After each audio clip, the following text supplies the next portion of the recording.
The state wrestling championship in Texas just wrapped up for the second year in a row. The women's Class 6A 110-pound division was won by Mac Beggs. Mac, that's right, although biologically female, Mac is transitioning to male, and as part of that transition takes testosterone and steroids. But Mac still competes as a girl because Texas rules require school athletes to compete as the gender on their birth certificate. If that's not confusing enough, well, it is, and that's why we asked Mark Stein to come and join us to explain it. So, Mark, this seems like, and I think it's worth being paranoid about every new development because they always are slippery slope, actually, despite claims to the contrary. Right. But why is girls' sports not over? Boys have a massive physical, biological advantage in a lot of sports, and if you allow boys to compete as girls, then what happens to girls? Well, there is no girls' sports then. But you're right. Just to go back to what you said, Tucker, this may seem trivial and the slippery slope. It isn't actually. I would say this is actually one of the biggest stories of our time, perhaps the biggest, bigger than the budget deficit or whatever. You used the word gender in the introduction. In my day, we used to talk about the sexes, and when I was a schoolboy, it would say name, date of birth, place of birth, sex, and every errant schoolboy would put sex, yes please, and it was a standard schoolboy joke, and we all tittered. And all the girls put sex, female, and that was how it was divided. And somewhere along the way, the word sex, the two sexes, were abolished and replaced by the word gender. And in the course of that, we lost not just a great schoolboy joke, but in a sense, we lost that clear distinction. And so we have replaced the two biological sexes with a multiplicity of genders. And the abolition of the sexes is, in fact, not a small thing. And the point of this wrestling competition, Texas has responded to some of these modish fancies by saying, no, only biological girls can compete in girls' sports and biological boys. And this is a way of just saying, well, whatever you do, whatever laws you pass to protect traditional sex roles and girls' sports and boys' sports, we're going to ride a coach and horses through it anyway, and you're done and it's over. It is one of the biggest stories of our time. Well, I agree with that, and I think it has profound impact. That's why we always do the story, not for any prurient reason, but because the way that men and women get along is the basis of society, and it's nothing's more important than that. But I'm fascinated by the idea that a small group of people can determine what the rest of us are allowed to say out loud about even biology. We're now required to lie about biology, and we're punished if we don't. And how did that happen? No one really believes this. Only about 8 people do, and they're in control. How? Well, I think that's the other fascinating thing. You know, if you're a climate skeptic, then the left demonize you and say you're anti-science. But we are actually abolishing biology in a lot of this. I mean, what I find interesting about this is, as you say, there's only 8 people who actually believe all this. However many people believe it, they're the people who matter in the United States and in Canada and Europe and every other advanced society. So, for example, if I were to misgender this girl who's transitioning into a boy, there would be a Twitter storm about how I'd misgendered him or her, and that was disgraceful. And celebrities get hounded into apologizing profusely for this. The fact is, this girl transitioning into a boy is on drugs that increase her strength and has just ruined the girls' state championship for all the undrugged, unsteroided girl wrestlers. And what I particularly resent about this story, Tucker, is the loss of seemliness in our society. If somebody wants to transition into a boy or transition into a girl, great. But maybe that means you have to give up the wrestling, that you can't have everything, that you should take up the violin instead, not wreck a sport, not wreck a statewide sport for all the other participants.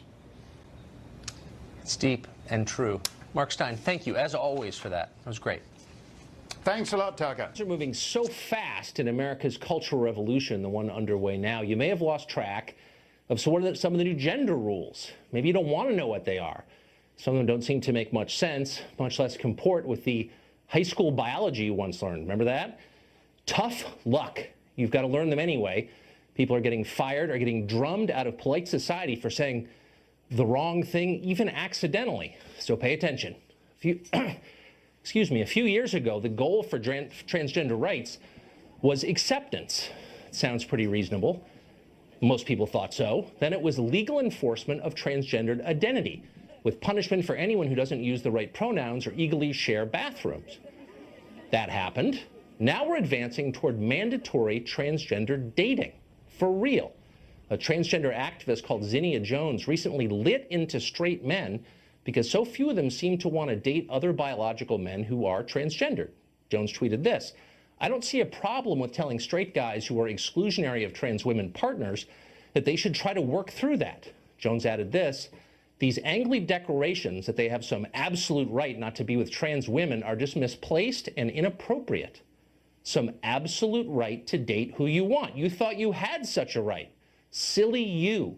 Your personal romantic preferences are no longer your own. They're now an extension of your political preferences, and they are therefore public property. So if you're a biological man who prefers biological women, you are a bigot. Now laugh if you want, but like virtually everything that seems too absurd or too ugly or totalitarian to be real, it'll almost inevitably become a mainstream cause for the left at some point. And then what? Why wouldn't dating websites, for example, compel men to date one biological male for every 5 biological females? Why wouldn't Facebook and Twitter ban users for the hate think of preferring the opposite sex? Good question. If nobody stands up to complain, they probably will. On outside, done literally anything ever as a human being? Well, if you have, you've probably noticed that men and women are very different from one another in some key ways. They look different. They've got different personalities, different instincts. Some have different interests, and so forth and so on.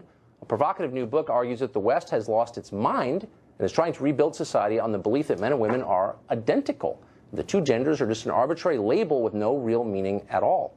Ashley McGuire is the author of that book. It's called Sex Scandal: The Drive to Abolish Male and Female, and she joins us now. Ashley, thanks a lot for coming on. Thanks for having me. This is one of the most profound changes, I think, in the history of the West, the redefinition of sex from a biological reality to a social construct, and it's had a lot of implications. What are some of them?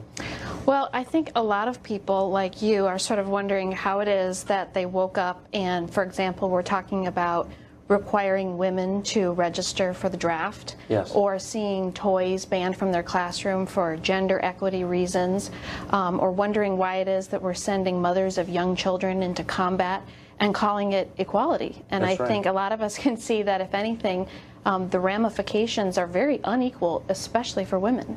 What do you mean by, I mean, I guess there's the obvious point that all things that make women unique and distinct are now verboten, so it does kind of degrade the idea of being a woman, in my opinion, though I'm not one.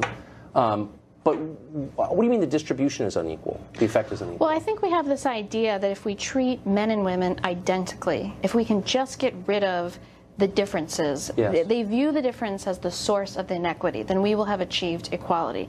But what you end up seeing is the burden of that approach fall on women. I think I talk a lot in my book about college campuses and the sexual assault crisis. Yeah. And I think that's a result of trying to say, oh, sure, we can put men and women in the same dorms, on the same floors, in the same bathrooms, and in some cases in the same rooms. Co-ed dorm rooms are now a thing. Yes. And then wonder why it is we have a sexual assault epidemic on college campuses.